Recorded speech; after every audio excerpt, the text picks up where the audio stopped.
Баршаңызға сәлем достар. Менің каналыма қош келдіңіздер. Бүгінгі видеода дара және күрделі сын есімдер тақырыбын ары қарай жалғастырамыз. Бүгін біз 17-21 жаттығулар аралығын қарастыратын боламыз. Бұл бізде 124 сабақ қазақ тілі пәні 2 сынып. 17 жаттығуға қараймыз. Мәтінді түсініп оқы. Серіктің ағасы ұшқыш, бірақ оның ұшағы шағын. Ол соны ойлап қиялдап отыр. Ағасы үлкен ұшақты басқарса ғой, күнде теледидардан көрсететін ұшақтар қандай керемет. Серік, сен не ойлап кеттің, деді қасына келген ағасы. Аға, сен неге үлкен ұшақпен ұшпайсың? Үлкен ұшақтармен ұшатын ұшқыштар көп. Мен сияқты шағын ұшақпен ұшып, халық шаруашылығына көмектесетін адамдар да керек, деді ағасы. Мәтін не туралы дейді? Мәтін әрине Серіктің ұшқыш ағасы туралы, иә. Ол ағасы қандай ұшақпен ұшады екен? Кішкентай ұшақтармен ұшады екен, иә. Яғни ол ауыл шаруашылығына көмектеседі. Мысалы, ол қандай ұшақтар деп айтсақ болады?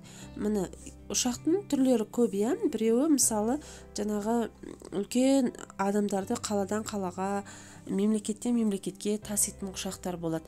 Ал сондай-ақ мысалы мемлекеттің осы мысалы біздің Қазақстанымыздың ішінде кішкентай ұшақтар болады. Ол ұшақтармен мысалы егіс алқаптарын зиянкестерден түрлі улайды. Мысалы, яғни сондай жаңағы ұсақ-түйек заттарды ары-бері тасиды, сондай ұшақтар болады екен, иә. Міне осыны кішкене ұшақтар деп айтады екен, иә, кішкентай ұшақтар деп айтады екен немесе.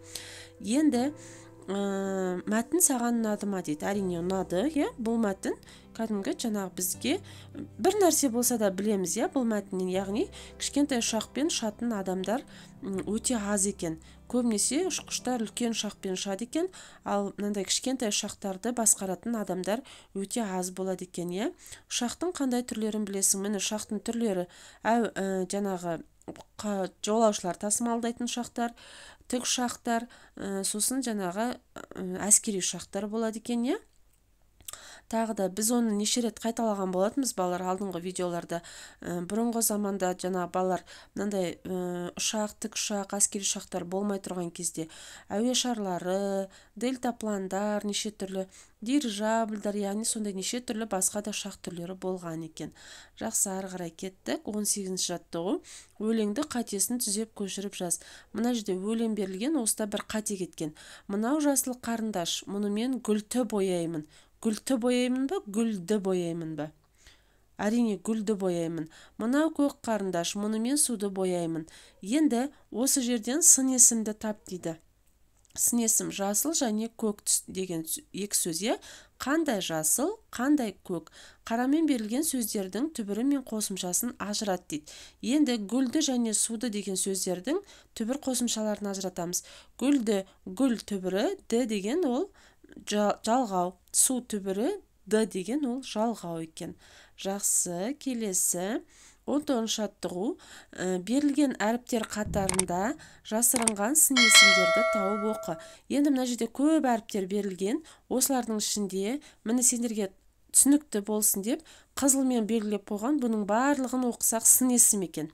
Яғни бірінші сөз ол бізде көк, қандай көк, ары қарай ала деген сөз шығады екен.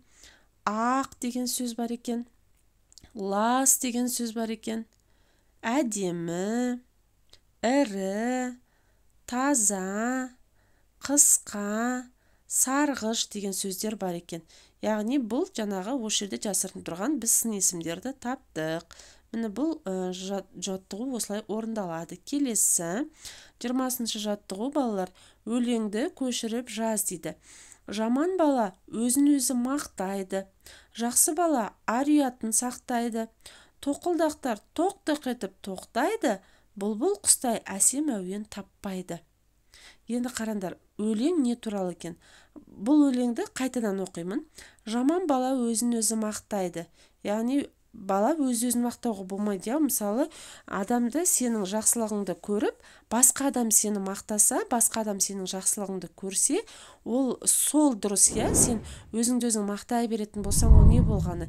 Әрине, адам өзін мақтау керек, өзін жақсы көру керек, басқа адамдар сияқты басқа адамдарға үлгі болу керек.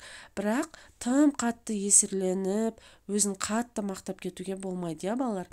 Жақсы бала ар ұятын сақтайды. Міне, жақсы адамдарда балалар кішкене ұят болу керек, иә. Мысалы, сендерге қатты мақтанып кетсеңдер, мамаларың айтады, қой ұят болады деп айтады, иә. Яғни міне кішкене балада ұят болу керек, иә. Тоқылдақтар тоқ-тоқ етіп тоқтайды, бұлбұл құстай әсем әуен таппайды. Енді қараңдар, сын есімдердің астын сыз деген осы жерде не бар екен, тапсырма бар екен. Бұл қандай сын есімдер? Қандай бала? Жаман бала. Қандай бала? Жақсы бала. Қандай әуен? Әсем әуен. Міне 3 түрлі сын есім бар екен. Олар дара және күрделі болып бөлінеді. Қайсысы екен? Осының ішінде дара сын есім екен барлығы, иә? Себебі барлығы бірақ қана сөздерден тұрады екен. Жақсы, келесі жұмбақты оқып шешуін тап дейді. Адам көтерген көк ала шатыр қалқып келе жатыр. Бұл не екен, балалар? Суретте өзі көрініп тұр, иә? Бұл парашют екен, иә? Енді қараңдар, бұл парашюттарда балалар бұрынғы ерте замандағы жаңағы ұшу аппараттарының бірі болған шығар, иә? Қазіргі кезде балалар парашютпен көбінесе жауынгерлер ұшып дайындалады, иә? Мысалы, әскерге барған жауынгерлер арнайы осындай парашютпен ұшатын әскери топтар болады. Сол жерде жаңағы балалар дайындалады екен, иә? Парашютпен ұшып, секіріп, машықтанып дайындалады екен.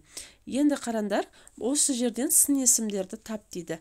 Көк ала деген сын есім, бұл бізде күрделі сын есім екен. Жақсы балалар, осымен бүгінгі видео аяқталды.